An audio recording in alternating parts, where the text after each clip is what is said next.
और ऐसी क्या मिथ है जो कि महाभारत के बारे में लोगों को पॉपुलरली लगता है पर वो सच नहीं? बहुत सारी है, सबसे ज्यादा बहुत को तो मैंने बात भी करी है। एक तो वो द्रौपदी ने कहा अंधे का पुत्र अंधा, उसके कारण युद्ध हुआ। महाभारत हुई। हाँ उसके हाँ, तो ऐसा कुछ भी नहीं है, वो इवेंट ही नहीं है, एपिसोड ही नहीं है। द्रौपदी ने दुर्योधन के गिरने का एपिसोड है, पर द्रौपदी ने ऐसे, द्रौपदी क्या कोई भी ऐसा कुछ नहीं कहता है कि अंधे का पुत्र अंधा, इट इज नॉट देयर। अंधा युग करके एक 1950s में कोई ड्रामा हुआ था, नाटक, उसमें ये दिया गया था। तो मैम फिर इसके हिसाब से फिर जो महाभारत है, अगर ये इवेंट हुआ ही नहीं है द्रौपदी वाला, तो जो लोग कहते हैं कि द्रौपदी की वजह से महाभारत हुई है, तो महाभारत किसकी वजह से हुई है फिर? महाभारत किसकी वजह से हुई है? वेदव्यास जी और later on even Krishna, Duryodhan और युधिष्ठिर, इनका कंपैरिजन करते हैं, ठीक है। वो कहते हैं दुर्योधन मन्युमय महाद्रुम, रेज का पेड़ है दुर्योधन, ठीक है, जिसका ट्रंक कर्ण है, जिसके ब्रांचेस शकुनी है और जिसके फूल पत्ते दुशासन है, और इसका जो मूल है, इस पेड़ को जिसने नरिश किया, जिसे आया है, वो है धृतराष्ट्र, ठीक है। जबकि युधिष्ठिर जो है वो धर्ममय महाद्रुम है, धर्म का पेड़ है, जिसका स्कंध, जिस पर वो खड़े हैं, वो है अर्जुन, जिसकी शाखाएं हैं, ब्रांचेस हैं भीम, फूल पत्ते नकुल और सहदेव है, और मूल है कृष्ण। ओके। तो महाभारत क्यों हुआ? महाभारत इसलिए हुआ क्योंकि एक मनुष्य जिसका नाम था दुर्योधन, वो इतना ज्यादा स्वार्थ, अहंकार और मात्सर्य, जेलसी से भरा हुआ था कि वो अपने कजिन्स पांडवों का कुछ भी अच्छा नहीं देख पाता था, इतने हद तक कि उनको मारने और उनको बुरा करने में उसने अपने पूरे परिवार को तबाह कर दिया। क्यों? अहंकार और मात्सर्य।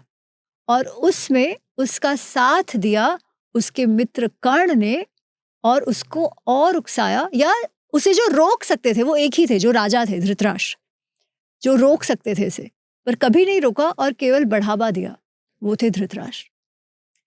क्योंकि पांडवों ने अंत तक प्रयत्न किया कि युद्ध ना हो, भले ही उनके साथ इतना अन्याय हुआ था, तो भी उन्होंने अंत तक प्रयत्न किया कि युद्ध ना हो। वो अंत में जो तुमने शुरुआत में कहा था कि वो 5 गांवों की बात तुमने कही थी, राइट, उन्होंने ये भी कहा कि भाई आपको हमारे इंद्रप्रस्थ रखना, वो भी रख लो। क्या होता है कि हस्तिनापुर, हमने बात की, बहुत बड़ा राज्य था, ठीक है, उस बहुत बड़े राज्य के राजा पांडु थे, पर पांडु क्योंकि गुजर गए हैं तो अब धृतराष्ट्र को बनाया गया है, पर धृतराष्ट्र अंधे थे, तो अगर आप फिजिकली डिसेबल्ड हो या ऐसा कोई इशू हो तो आपको राजा नहीं बनाया जाता था। इसमें ऐसा कोई अन्याय नहीं हुआ है धृतराष्ट्र के साथ, दैट्स हाउ इट वाज, ठीक है, हर जगह ऐसे होता था, तो ऐसा कोई स्पेसिफिक उनके साथ अत्याचार हुआ ऐसा नहीं है।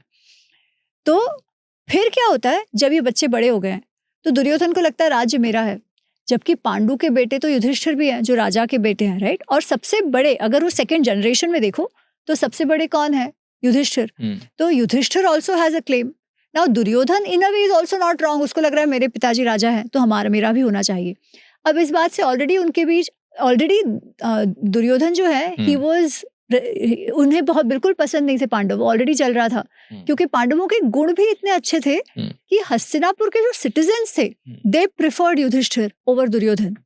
इसीलिए ये बच्चे जब पढ़ाई हो जाती है, ट्रेनिंग हो जाती है, सब हो जाता है और वापस आते हैं गुरुकुल से, तब जो सारे मंत्री चाहते हैं और सारे हस्तिनापुर के सिटीजन्स चाहते हैं, उनकी इच्छा को ध्यान में रखकर युधिष्ठिर को क्राउन प्रिंस बनाया जाता है, युवराज बना दिया जाता है।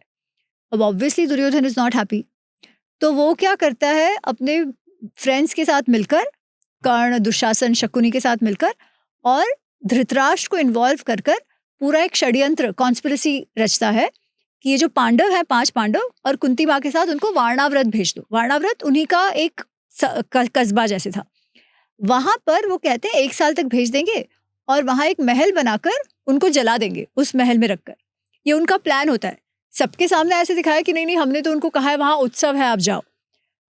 पर पांडवों को समझ आ जाता है, थैंक्स टू विदुर, उनको समझ आ जाता है कि वो जो महल उनके लिए बनाया गया है वो इनफ्लेमेबल है, कभी भी उस पर आग लग सकती है, और आग लगाने ही चाहते हैं। पर बिफोर दैट हैपेंस वो लोग स्वयं उस महल को आग लगाकर वहां से भाग जाते हैं, ठीक है। अब 1 वर्ष तक तो सबको हस्तिनापुर में यही लगता है कि पांडव गुजर चुके हैं, मर गए, ठीक है।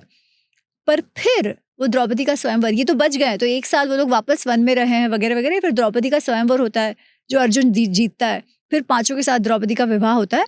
फिर अब तो वापस वो लोग पब्लिक में आ गए हैं और अब they are not helpless, they have a raja like Drupad. Drupad is very powerful, Panchal देश का वो राजा है, पांचाल भी एक जनपद है, वहां का राजा है, बहुत शक्तिशाली है। अब they have a supporter like Panchal, like Drupad, right.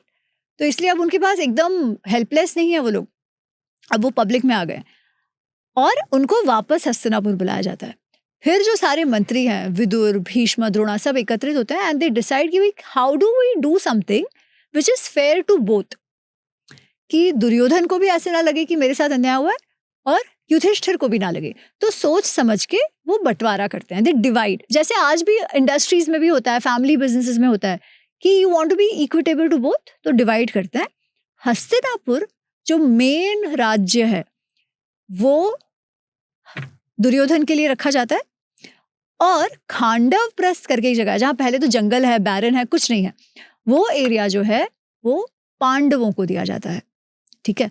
Pandav अपने खून पसीने से खांडव प्रस्थ को इंद्रप्रस्थ बनाते हैं, ठीक है। और इतना अच्छा उन्होंने सारा इंफ्रास्ट्रक्चर सब बनाया कि बहुत सारे लोग आ जाते हैं, ट्रेडर्स आ जाते हैं, वो किसान आ जाते हैं और धीरे धीरे इंद्रप्रस्थ बहुत समृद्ध और बहुत पावरफुल हो जाता है, क्योंकि 5 पांडव बहुत केपेबल हैं, युधिष्ठिर राजा बहुत अच्छे हैं, ये 4 भाई इतने अच्छे हैं, तो वो बहुत समृद्ध हो जाता है और इंद्रप्रस्थ कहलाता है। इस प्रकार ये 2 डिविजन्स हुआ, ठीक है। अब जो वो प्रसंग जिसमें दुर्योधन गिर जाता है पानी में, जो कहते हैं ना द्रौपदी ने कहा अंधे का पुत्र अंधा, वो एक्चुअली वो तो भाग नहीं है अंधे का पुत्र अंधा, पर वो गिरता कब है, जब इंद्रप्रस्थ, जब युधिष्ठिर को सारे उनके मंत्री कहते हैं कि अब आप चक्रवर्ती राजा बनने के लायक हो। चक्रवर्ती जो हमने शुरुआत में कहा कि आपको भारतवर्ष के जितने भी जनपद हैं सारे आपको टैक्स देंगे, ठीक है, पर उसके लिए you have to prove yourself. तो वो प्रूव कर जाते हैं, सबको हरा देते हैं या मना लेते हैं और चक्रवर्ती राजा बनने के लिए राजसूय यज्ञ करते हैं। उस यज्ञ में भाग लेने के लिए सब कोई आता है, हर एक जन आया हुआ है, हर एक राजा आया हुआ है, हर एक युवराज आया है। और क्योंकि हस्तिनापुर तो परिवार है ना, तो उनको परिवार की तरह बुलाया गया है, नॉट एज अतिथि, not as guest, but as परिवार। उसमें दुर्योधन भी आया है, लाइक एन एक्सटेंडेड फैमिली। पर इनकी समृद्धि देखकर वो इतना जल जाता है, इतना जल जाता है कि वापस जाने के बाद वो धृतराष्ट्र से कहता है मैं अपना जीवन त्याग दूंगा, मैं मर जाऊंगा अगर, ऐसे सुसाइड का ब्लैकमेल करता है कि अगर पांडवों के पास वो रहा और मैं उसे ले ना सका तो ही से कुछ भी करके मुझे उनसे वो छीन लेना है, ठीक है। तब वो पूरी युद्ध क्रीड़ा होती है, फिर पांडवों को वनवास होता है, वो सब पूरा अन्याय था, इंद्रप्रस्थ पांडवों ने बनाया था। पर फिर भी इतने अन्याय के बाद भी जब 13 वर्ष उन्होंने वनवास जी लिया है, उसके बाद भी दुर्योधन वापस देने को तैयार नहीं है राज्य। तब पांडव कहते हैं बाबा इंद्रप्रस्थ भी तुम रखो, क्योंकि परिवार में युद्ध नहीं होना चाहिए, युद्ध होगा तो बहुत विनाशकारी होगा, तो तुम हमें केवल 5 गांव दे दो, एटलीस्ट हमारी रोजी रोटी चलती रहे। तब वो 5 गांव मांगते हैं और दुर्योधन कहता है 5 गांव क्या, तुम तो, ये जो युद्ध, जो हमारी लड़ाई है वो भूमि की लड़ाई नहीं है कि भाई प्रॉपर्टी डिस्प्यूट नहीं है, ये मैं उनके साथ जीना ही नहीं चाहता, तो 5 गांव क्या, मैं तो सुई की टोक जितनी भी जमीन नहीं दूंगा, मैं उनके साथ जी ही नहीं सकता। दैट्स हिज थिंग कि I can not live with them, या तो वो रहेंगे या तो मैं, ऐसे युद्ध ही होना है। That is what he actually wants, right. So why main culprit जो है, मतलब अगर if you want to name it तो आप बोलेंगे दुर्योधन, राइट। पूरे युद्ध में Duryodhana supported by Karna and Dhritarashtra. Why Karna? क्योंकि अगर कर्ण नहीं कहता, इतना ज्यादा दुर्योधन को कॉन्फिडेंस कहां से आया कि वो हरा देगा पांडवों को? केवल कर्ण के कारण, ठीक है, उसके बोल बोल करने के कारण। पूरे हस्तिनापुर में ऐसा कोई नहीं था जिसने दुर्योधन को समझाया ना हो कि भाई युद्ध मत कर, इंक्लूडिंग हिज मदर, ठीक है। At one point even Shakuni has sort of said कि भाई तुम खुश रहो ना, तुम्हारे पास है सब, ठीक है। सबने कहा कि युद्ध मत करो, सबके सबने, except one person at one point. Even Dhritraj, जब युद्ध का निश्चय हो गया तभी तो धृतराज भी कह रहे हैं कि बाबा युद्ध मत कर, मान जा, ठीक है। एक ही बंदा है जो कहता है नहीं युद्ध तो करना ही है और तुम चिंता मत करो, भले तुम्हारे लिए कोई ना लड़े, मैं हूं ना, मैं अकेला जाके लड़कर आऊंगा।